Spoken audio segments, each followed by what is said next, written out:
Los deseos de Dios. Porque los ojos del Señor contemplan toda la tierra, para mostrar su poder a favor de los que tienen corazón perfecto para con Él. Segunda de Crónicas, capítulo 16, versículo 9.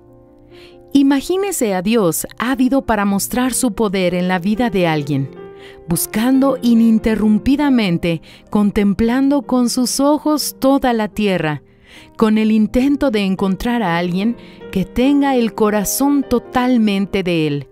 Si fuera fácil encontrarlo, Él no necesitaría buscar tanto, contemplando con sus ojos toda la tierra. En la primera mirada ya lo encontraría.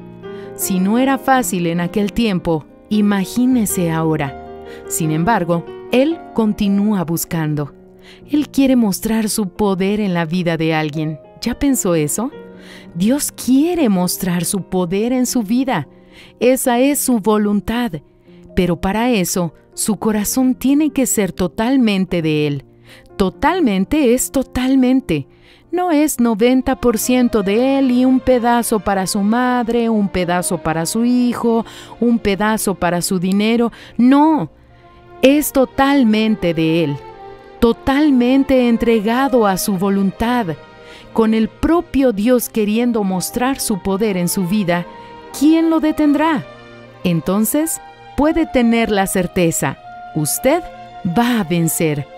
Dios está buscando a personas con un corazón totalmente de Él para mostrar su poder en la vida de ellas. Vea qué oportunidad.